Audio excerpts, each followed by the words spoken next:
बहुत काम की है। ये सर्वे की बड़ी बड़ी बातों को सीधे सीधे इन्वेस्टमेंट थीम से जोड़ती है। जैसे कि कॉर्पोरेट कैपेक्स की थीम पकड़नी है तो पीएसयू बैंकों पर नजर रखिए और देखिए कि उनकी कॉर्पोरेट लोन बुक कितनी बढ़ रही है।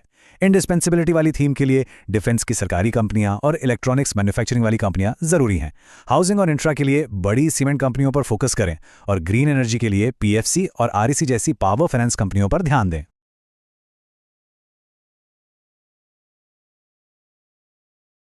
नमस्कार। तो चलिए आज जरा गहराई से समझते हैं आर्थिक सर्वे 2025-26 को। ये सर्वे आप कह सकते हैं आने वाले साल के लिए भारतीय अर्थव्यवस्था का एक तरह से रिपोर्ट कार्ड है और भविष्य का रोड मैप भी। तो देखते हैं कि इन आंकड़ों के पीछे की असली कहानी आखिर है क्या। अच्छा, आगे बढ़ने से पहले एक बहुत ही जरूरी बात, ये जो भी हम बात कर रहे हैं ये सिर्फ और सिर्फ एजुकेशनल पर्पस के लिए है। हम कोई सेबी रजिस्टर्ड सलाहकार नहीं है, तो प्लीज इसे किसी भी तरह की इन्वेस्टमेंट एडवाइस मत समझिएगा। यहाँ बताई गई कोई भी बात किसी भी स्टॉक को खरीदने या बेचने की सिफारिश बिल्कुल नहीं है। ठीक है, तो आज की हमारी बातचीत 4 हिस्सों में बटी होगी। सबसे पहले सर्वे के जो बड़े बड़े नंबर्स हैं उन पर नजर डालेंगे, फिर समझेंगे कि असल में ग्रोथ आएगी कहां से। इसके बाद एआई और दुनिया भर के जो जोखिमों की बात करेंगे और आखिर में इन सब का हम जैसे निवेशकों के लिए क्या मतलब है ये देखेंगे। चलिए तो शुरू करते हैं पहले हिस्से से, आर्थिक सर्वे की मुख्य बातें। ये वो हेडलाइन नंबर्स हैं जो एक नज़र में हमारी अर्थव्यवस्था की सेहत की पूरी तस्वीर दिखा देते हैं। तो सबसे पहला और सबसे बड़ा नंबर जीडीपी ग्रोथ। अनुमान है लगभग 7.4% का। और ये सिर्फ एक नंबर नहीं है, ये दिखाता है कि अर्थव्यवस्था में जान है। देश में डिमांड और इन्वेस्टमेंट दोनों ही काफी मजबूत हैं। सच कहूं तो ये पहले के अंदाजों से भी बेटर है। अगला बड़ा नंबर है $701.4 बिलियन। ये है हमारा विदेशी मुद्रा भंडार। इसका सीधा सा मतलब यह है कि बाहर की दुनिया में अगर कोई भी आर्थिक गड़बड़ होती है तो हमारे पास एक तगड़ा सेफ्टी नेट है। ये इतना है कि हम करीब 11 महीने का इंपोर्ट आराम से कर सकते हैं। और ये रहा एक और बहुत जरूरी आंकड़ा, 4.4%। ये सरकार का आने वाले साल के लिए राजकोषीय घाटे का लक्ष्य है। अब ये नंबर क्यों जरूरी है? क्योंकि ये दुनिया भर के बड़े इन्वेस्टर्स को एक साफ सिग्नल देता है कि इंडिया अपने खर्चों को लेकर डिसिप्लिन्ड है और अपनी चादर से बाहर पैर नहीं पसार रहा। चलिए अब आते हैं कहानी के असली हिस्से पर, ग्रोथ के वो बड़े थीम्स जहां से असल एक्शन आने वाला है। ये वो इंजन है जो आने वाले समय में हमारी इकोनॉमी को रफ्तार देंगे। सर्वे में एक जबरदस्त लाइन कही गई है, ट्विन बैलेंस शीट प्रॉब्लम का अंत। अब ये है क्या? असल में ये वो प्रॉब्लम थी जिसने पिछले करीब करीब एक दशक से हमारी ग्रोथ की रफ्तार पर ब्रेक लगा रखा था। और अब सर्वे कह रहा है कि वो दौर खत्म हो गया है। तो देखिए पहले सीन क्या था। ट्विन बैलेंस शीट प्रॉब्लम मतलब कंपनियां कर्ज में डूबी थीं और बैंकों के पास थे ढेरों बैड लोन्स यानी एनपीएज। नतीजा, बैंक लोन देने से डरते थे। अब सिचुएशन पूरी तरह पलट चुकी है। अब है ट्विन इंजन ग्रोथ का मौका। मतलब कंपनियों की बैलेंस शीट भी हेल्दी है और बैंकों की भी। दोनों अब एक नए इन्वेस्टमेंट साइकिल के लिए तैयार हैं। और ये ग्रोथ आएगी कहां से? इंफ्रास्ट्रक्चर से। सरकार का फोकस देखिए, पीएमए और शहरी घरों पर जोर, हाईवे और रेलवे का लगातार विस्तार, ये सब मेन ड्राइवर्स हैं। और एक सबसे मजेदार बात हो रही है जिसे कहते हैं क्राउडिंग इन। मतलब सरकार के खर्च के बाद अब प्राइवेट कंपनियां भी हिम्मत करके बड़ा निवेश कर रही हैं। और इसका सीधा असर सीमेंट जैसे कोर सेक्टर्स पर दिख रहा है, जहां 6 से 7% डिमांड ग्रोथ की उम्मीद है। सर्वे में एक और बड़ा ही दिलचस्प शब्द है, स्ट्रेटेजिक इंडिस्पेंसिबिलिटी। सुनने में भारी लगता है पर मतलब सीधा है। अब बात सिर्फ आत्मनिर्भरता या स्वदेशी ही नहीं है। लक्ष्य यह है कि भारतीय मैन्युफैक्चरिंग को डिफेंस और इलेक्ट्रॉनिक्स जैसे जरूरी सेक्टर्स में ग्लोबल सप्लाई चेन का वो हिस्सा बनाया जाए जिसके बिना दुनिया का काम ही ना चले। मतलब हमारी जरूरत सबको हो।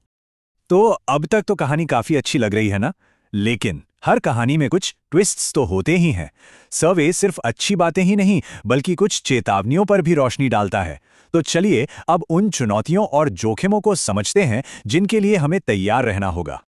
आईटी सेक्टर को देखें तो यहाँ एक दो धारी तलवार वाली सिचुएशन है। एक तरफ अच्छी खबर यह है कि ग्लोबल कंपनियों के आर&डी सेंटर्स मतलब जीसीसीज इंडिया में खूब खुल रहे हैं और हमारे सर्विस एक्सपोर्ट्स भी मजबूत हैं। लेकिन दूसरी तरफ एआई का खतरा है, जो हमारी ट्रेडिशनल बीपीओ और केपीओ जॉब्स हैं उन पर तलवार लटक रही है। साथ ही एआई के लिए जो जरूरी चिप्स यानी जीपीयूज हैं उनकी भी कमी है। और एक ग्लोबल एआई बबल का डर तो है ही। अब बात करते हैं बाहरी जोखिमों की, मतलब वो खतरे जो हमारे कंट्रोल में नहीं है। सबसे बड़े हैं जियोपॉलिटिकल टेंशंस और ट्रेड वॉर्स। दुनिया भर में ग्रोथ का जो माहौल है वो भी बहुत अच्छा नहीं है, जिसका असर हमारे एक्सपोर्ट पर पड़ सकता है। इसके अलावा ग्लोबल फाइनेंशियल मार्केट्स में उतार चढ़ाव और सेफ हेवन डिमांड की वजह से सोने चांदी की बढ़ी हुई कीमतें भी एक चिंता का विषय हैं। तो इन सब बातों का, सारे डेटा और जोखिमों का एक निवेशक के लिए क्या मतलब है? चलिए अब अपने आखिरी और सबसे जरूरी सेक्शन पर आते हैं, जहां हम इन सबको जोड़कर देखेंगे कि निवेशकों के लिए इसमें क्या खास संकेत छिपे हैं।